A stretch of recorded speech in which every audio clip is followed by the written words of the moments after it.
Welcome to my channel, Taken Wheels with Pat. So today we're going to talk about infotainment.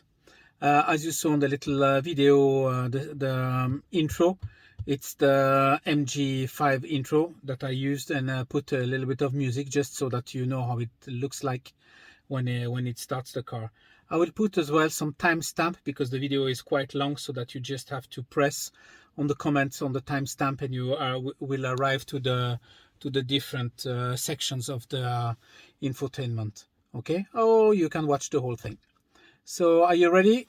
Let's go.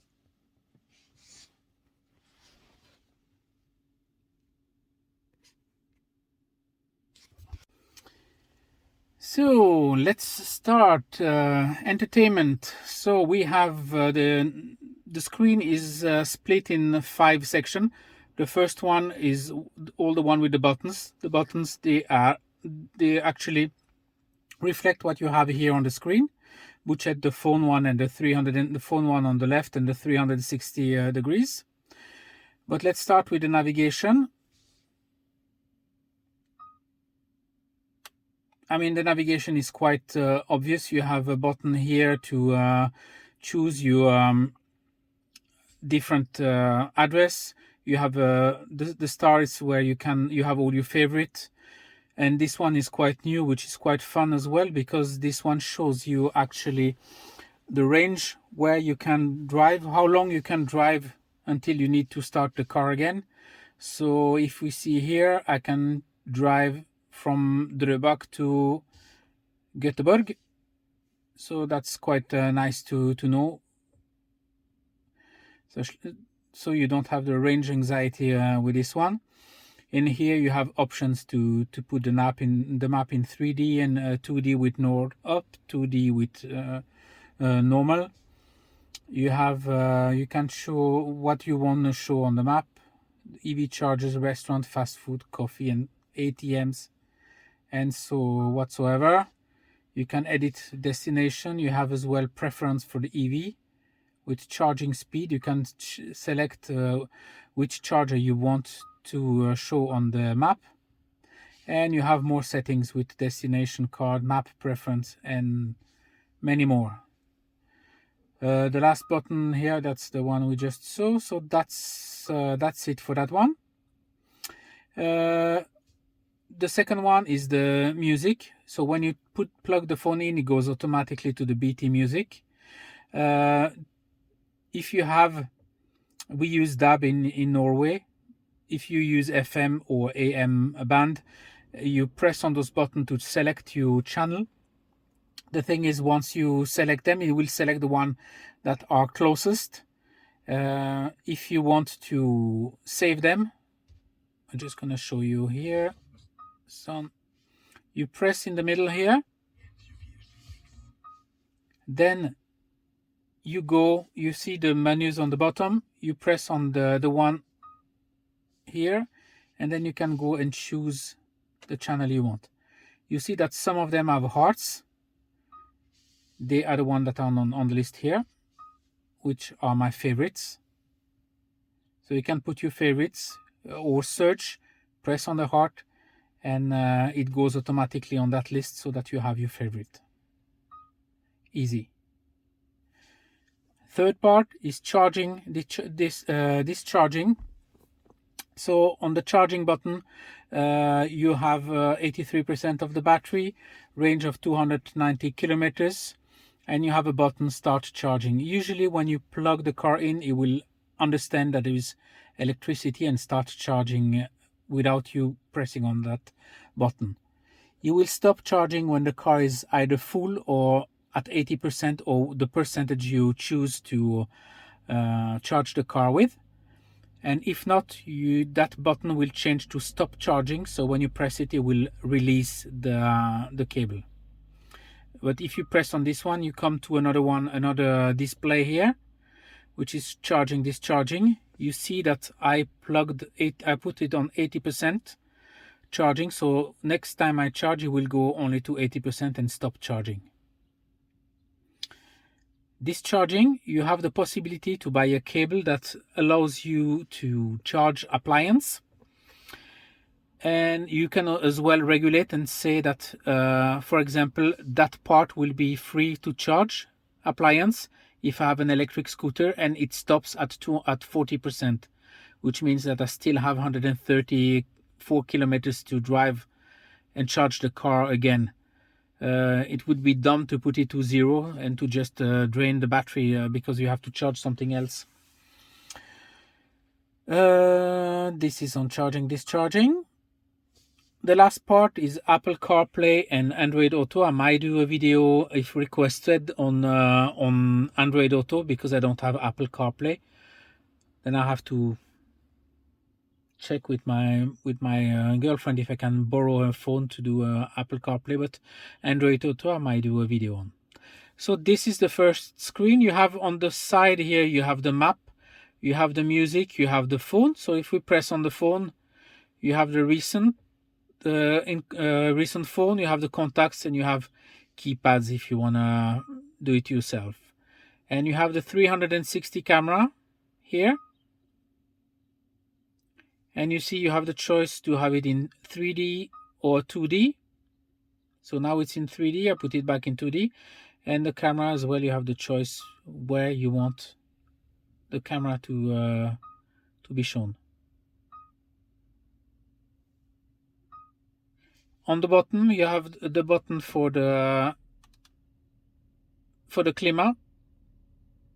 So it's automatic.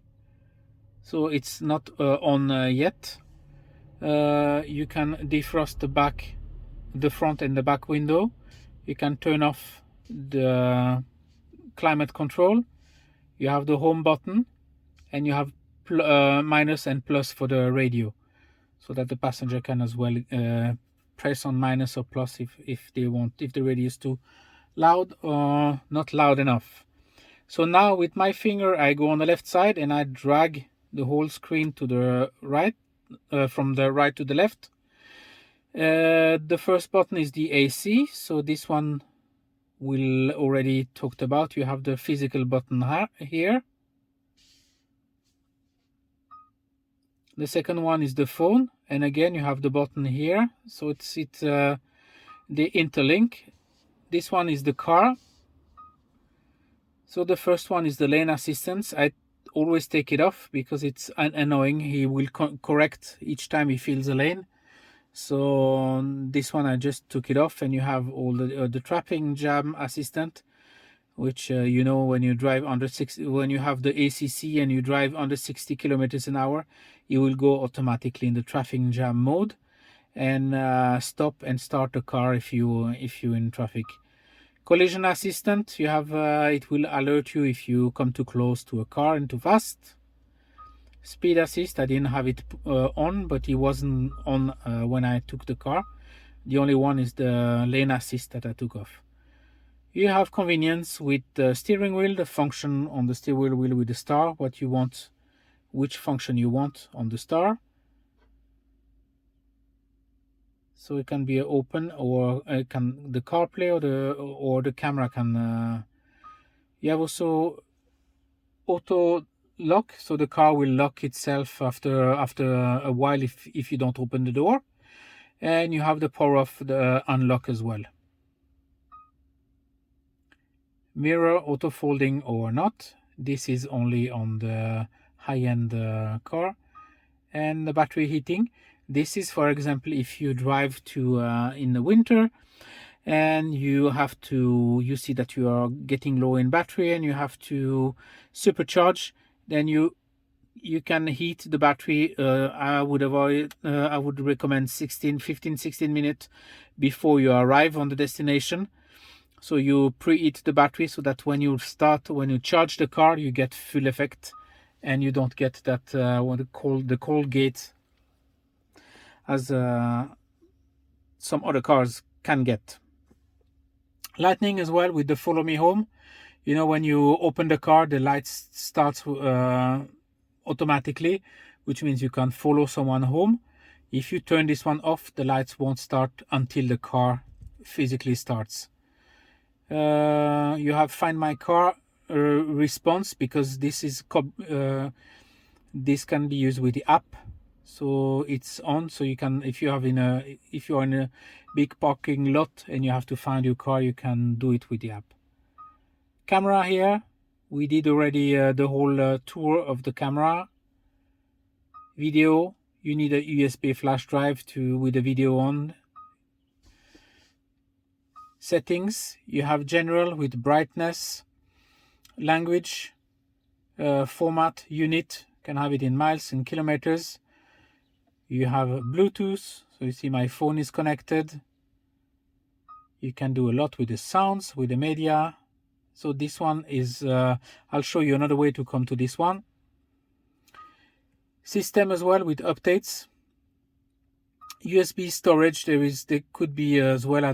I'm not sure if the card can update. The map update here. Might be for other update or some thing you have to change. Could be possible that you have that they can put it on a USB. You have the user manual, and something that is hard to find when you drag it up. It comes one extra, and here you can bind your car with the app that is that you can download. So if you plan to have an MG ZS EV facelift or an MG5 or even the Marvel, I would recommend you to install the app, and because it takes a little bit of time with to have the app functioning. But when it's done, it's like a finger snap to have it bind with the vehicle. Next setting, radio, we've been through this one. And you have the energy management. That's the one we talked about with the charging and discharging. So this is and I told you I will show you another one. You have a screen. If you take top down, you can change the brightness, media volume, phone volume, voice volume, and you have here as well Bluetooth. You can switch in on off. You can turn the whole screen off, and that's where you can take off or on the stability control for the car. So that's what I have for this episode. So see you soon, and bye bye.